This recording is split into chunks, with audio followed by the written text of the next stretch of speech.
Hello ವೀಕ್ಷಕರೇ, welcome back to our channel ಕನಸು ಕಿಚನ್ಸ್ಗೆ ಎಲ್ರಿಗೂ ಕೂಡ ಸ್ವಾಗತ. ನಾನಿವತ್ತು ನಿಮಗೆ ತುಂಬಾ ಟೇಸ್ಟ್ಫುಲ್ ಆದಂತಹ ಪುದೀನ ಚಿಕನನ್ನು ಹೇಗೆ ಮಾಡೋದು ಅಂತ ಹೇಳ್ಕೊಡ್ತಾ ಇದ್ದೀನಿ.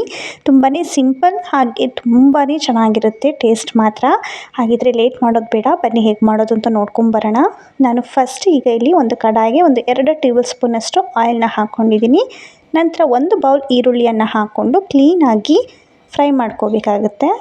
ಈರುಳ್ಳಿಯಲ್ಲಿರುವ ಹಸಿ ವಾಸನೆ ಎಲ್ಲ ಹೋಗಬೇಕು, ಅಲ್ಲಿವರೆಗೂ ಅದು ಬೇಯ್ತಾ ಇರಲಿ. ನೆಕ್ಸ್ಟ್ ನಾನೀಗ ಇಲ್ಲಿ ಒಂದು ಮಿಕ್ಸರ್ ಜಾರ್ಗೆ 1 ಹಸಿರು ಮೆಣಸಿನ್ಕಾಯಿನ ಕಟ್ ಮಾಡಿ ಹಾಕ್ಕೊಂಡಿದ್ದೀನಿ. ನೀವು ಖಾರ ತಕ್ಕಂತೆ ಎಷ್ಟು ಬೇಕಾದರೂ ಯೂಸ್ ಮಾಡ್ಬೋದು.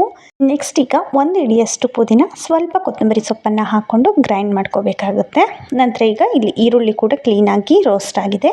ನಂತರ 1 ಬೌಲಷ್ಟು ಟೊಮೊಟೊ ಹಾಕ್ಕೊಂಡಿದ್ದೀನಿ. ಟೊಮೊಟೊ ಕೂಡ ಪೂರ್ತಿಯಾಗಿ ಸ್ಮ್ಯಾಶ್ ಆಗಬೇಕು, ಅಲ್ಲಿವರೆಗೂ ಕ್ಲೀನಾಗಿ ಬೇಯಿಸ್ಕೊಳ್ಳಿ ಫ್ರೆಂಡ್ಸ್. ನೀವು ಈ ಚಿಕನನ್ನು ಡ್ರೈ ಕೂಡ ಮಾಡ್ಬೋದು, ಅಥವಾ ನಮಗೆ ಗ್ರೇವಿ ಟೈಪಲ್ಲಿ ಬೇಕು ಅಂದರೆ ಗ್ರೇವಿ ಟೈಪಲ್ಲಿ ಕೂಡ ಮಾಡ್ಕೋಬೋದು. ನಾನು ಫುಲ್ ಡ್ರೈನೂ ಮಾಡ್ತಿಲ್ಲ, ಗ್ರೇವಿನೂ ಮಾಡ್ತಾ ಇಲ್ಲ.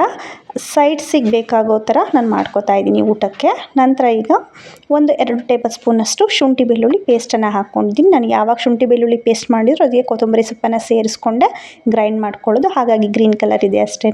ನಂತರ ಇದಕ್ಕೆ 1 ಚಿಟಿಕೆಯಷ್ಟು ಅರಿಶಿನ ಪೌಡರ್ನ ಹಾಕ್ಕೊಂಡು ಚಿಕನನ್ನು ಸೇರಿಸ್ಕೊತಾ ಇದ್ದೀನಿ. ನೀವು ಬಾಯ್ಲರ್ ಚಿಕನಲ್ಲಿ ನಮಗೆ ಮಾಡ್ಕೊಳ್ಳೋದಕ್ಕಾಗಲ್ಲ ಈ ಚಿಕನ್ನ ಅಂತ ಅನ್ನೋರು ಫಾರಮ್ ಕೋಳಿ ಆದರೂ ಪರವಾಗಿಲ್ಲ, ಫಸ್ಟ್ ಅದನ್ನು ಶುಂಠಿ ಬೆಳ್ಳುಳ್ಳಿಯಲ್ಲಿ ಅರ್ಧ ಬೇಯಿಸ್ಕೊಂಡು ನಂತರ ಈ ಗ್ರೇವಿಯನ್ನು ಮಾಡಿಕೊಂಡ್ರು ಕೂಡ ನಡೆಯುತ್ತೆ, ಚೆನ್ನಾಗಿರುತ್ತೆ ಅದು ಕೂಡ ಟೇಸ್ಟ್. ನಾನು ನೆಕ್ಸ್ಟ್ ವೀಡಿಯೋಗಳಲ್ಲಿ ಖಂಡಿತವಾಗ್ಲೂ ಫಾರಮ್ ಕೋಳಿಯಲ್ಲೂ ಕೂಡ ಈ ರೀತಿ ಡ್ರೈ ಮತ್ತು ಗ್ರೇವಿಗಳನ್ನು ಮಾಡಿ ತೋರಿಸ್ತೀನಿ. ನಂತರ ಈಗ ಮೆಂತ್ಯ ಸೊಪ್ಪನ್ನು ಹಾಕ್ಕೊಂಡಿದ್ದೀನಿ. ನೀವು ಏನೇ ಚಿಕನ್ ಮಾಡಿದರೂ ಕೂಡ ಮೆಂತ್ಯ ಸೊಪ್ಪನ್ನು ಯೂಸ್ ಮಾಡಿ ಫ್ರೆಂಡ್ಸ್, ಯಾಕೆಂದರೆ ಚಿಕನ್ನಲ್ಲಿರುವಂತಹ ಈಟನ್ನು ಆ ಮೆಂತ್ಯ ಸೊಪ್ಪು ಸ್ವಲ್ಪ ಕಡಿಮೆ ಮಾಡುತ್ತೆ. ಸೊ ಹಾಗಾಗಿ ನಾನಿಲ್ಲಿ ಸ್ವಲ್ಪ ಮೆಂತ್ಯ ಸೊಪ್ಪನ್ನು ಹಾಕ್ಕೊಂಡು 1 ಚಿಟಿಕೆಯಷ್ಟು ಉಪ್ಪನ್ನು ಹಾಕ್ಕೊಂಡು ಒಂದು ಲಿಡ್ನ ಕ್ಲೋಸ್ ಮಾಡಿ ಇದನ್ನು ಅದು ಚಿಕನ್ನಲ್ಲಿರುವಂತಹ ನೀರೆಲ್ಲ ಬಿಡೋವರೆಗೂ ಇದನ್ನು ಬೇಯಿಸ್ಕೋಬೇಕಾಗುತ್ತೆ.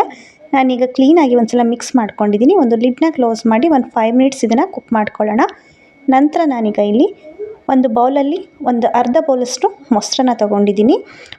ಸ್ವಲ್ಪ ಗರಂ ಮಸಾಲ, ಒಂದೊಂದು ಟೇಬಲ್ ಸ್ಪೂನಷ್ಟು ಗರಂ ಮಸಾಲ, ಚಿಕನ್ ಮಸಾಲ ಮತ್ತು ಅಚ್ಕಾರದ ಪುಡಿಯನ್ನು ಹಾಕ್ಕೊಂಡು ಕ್ಲೀನಾಗಿ ಒಂದು ಸಲ ಮಿಕ್ಸ್ ಮಾಡ್ಕೊಳ್ಳಿ. ನಂತರ ಇದಕ್ಕೆ ನಾನು ಧನಿಯಾ ಪೌಡರ್ನ ಕೂಡ ಹಾಕ್ಕೊಂಡಿದ್ದೀನಿ ಫ್ರೆಂಡ್ಸ್.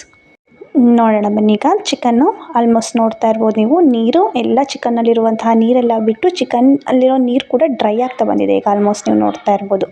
ಇನ್ನೇನು ನೀರು ಡ್ರೈ ಆಗ್ತಾ ಬರ್ತಾ ಇದೆ ಅನ್ನೋ ಟೈಮಲ್ಲಿ ನಾವು ರುಬ್ಬಿಟ್ಟಿದ್ದಂತಹ ಮಸಾಲವನ್ನು ಹಾಕೋಬೇಕಾಗುತ್ತೆ. ಸೊಪ್ಪಿನ ಮಸಾಲ ರುಬ್ಬಿಟ್ಟಿದ್ವಿ ಅಲ್ವಾ, ಆ ಮಸಾಲವನ್ನು ಹಾಕ್ಕೊಂಡು ಒಂದು ಸಲ ಕ್ಲೀನಾಗಿ ಚಿಕನ್ನನ್ನೆಲ್ಲ ಕ್ಲೀನಾಗಿ ಮಿಕ್ಸ್ ಮಾಡ್ಕೊಳ್ಳಿ.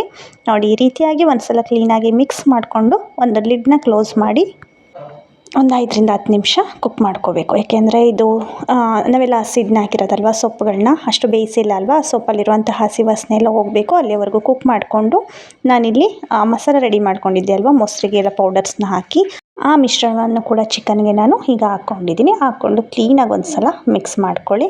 ನಿಮ್ಗೆ ಇಷ್ಟೇ ಬೇಕು, ನನಗೆ ಗ್ರೇವಿ ಟೈಪ್ ಅಂದರೆ ಇಷ್ಟಕ್ಕೆ ಬಿಡ್ಬೋದು. ನಾನು ಕೊನೆಯದಾಗಿ ಸಾಲ್ಟನ್ನು ಹಾಕೋತಾ ಇದ್ದೀನಿ. ಸಾಲ್ಟನ್ನು ಹಾಕ್ಕೊಂಡು 2 ನಿಮಿಷ ನೀವು ಕುಕ್ ಮಾಡಿಕೊಂಡು ದೋಸೆ ಚಪಾತಿಗೆ ಇಷ್ಟು ಗ್ರೇವಿ ಇದ್ದರೆ ಸಾಕು ಅಂತ ಬಿಡ್ಬೋದು. ನಾನಿಲ್ಲಿ ಲಿಡ್ನ ಕ್ಲೋಸ್ ಮಾಡಿ ಮತ್ತೆ 2 ನಿಮಿಷ ಬೇಯಿಸ್ಕೊಂಡಿದ್ದೀನಿ, ಸ್ವಲ್ಪ ಡ್ರೈ ಆಗಲಿ ಅಂತ. ಪೂರ್ತಿಯಾಗಿ ಕೂಡ ನಾನು ಡ್ರೈ ಮಾಡ್ಕೊತಾ ಇಲ್ಲ. ನೋಡ್ತಾ ಇರ್ಬೋದು ನೀವು ಯಾವ ಥರ ರೆಡಿಯಾಗಿದೆ ಅಂತ. ನಾನು ಇಷ್ಟು ಹದದಲ್ಲಿ ತೀರಾ ಗಟ್ಟಿ ಗ್ರೇವಿ ಮಾಡ್ಕೊಂಡಿದ್ದೀನಿ. ನೋಡಿದ್ರಿ ಅಲ್ವಾ ಎಷ್ಟು ಚೆನ್ನಾಗಿ ರೆಡಿಯಾಗಿದೆ, ನೀವು ನೋಡ್ತಾ ಇರ್ಬೋದು. ಆಯಿಲೆಲ್ಲ ಬಿಟ್ಕೊಂಡಿದೆ ಚಿಕನಲ್ಲಿ ಸೈಡಲ್ಲಿ. ಇದೀಗ ಪರ್ಫೆಕ್ಟಾಗಿ ಪುದೀನ ಚಿಕನ್ ರೆಡಿಯಾಗಿದೆ. ಟೇಸ್ಟ್ ಮಾತ್ರ ಸಕ್ಕತ್ತಾಗಿರುತ್ತೆ ಫ್ರೆಂಡ್ಸ್. ಇದು ನೋಡಿದ್ರಿ ಅಲ್ವಾ ಎಷ್ಟು ಸಿಂಪಲ್ಲಾಗಿ ಈ ಪುದೀನ ಚಿಕನ್ ರೆಡಿ ಆಯಿತು ಅಂತ. ನೀವು ಕೂಡ ಮಿಸ್ ಮಾಡದೆ ಮನೆಯಲ್ಲಿ ಟ್ರೈ ಮಾಡಿ, ಎಲ್ರಿಗೂ ತುಂಬಾ ಇಷ್ಟ ಆಗುತ್ತೆ. ಯಾರಿಗೆಲ್ಲ ಈ ರೆಸಿಪಿ ಇಷ್ಟ ಆಗಿದೆಯೋ ಪ್ಲೀಸ್ ಲೈಕ್ ಮಾಡಿ, ಶೇರ್ ಮಾಡಿ. ಹಾಗೆ ನನ್ನ ಚಾನಲನ್ನು ಇನ್ನೂ ಯಾರೆಲ್ಲ ಸಬ್ಸ್ಕ್ರೈಬ್ ಮಾಡದೆ ಹಾಗೆ ನೋಡ್ತಾ ಇದ್ದೀರೋ ಪ್ಲೀಸ್ ಸಬ್ಸ್ಕ್ರೈಬ್ ಮಾಡ್ಕೊಳ್ಳಿ.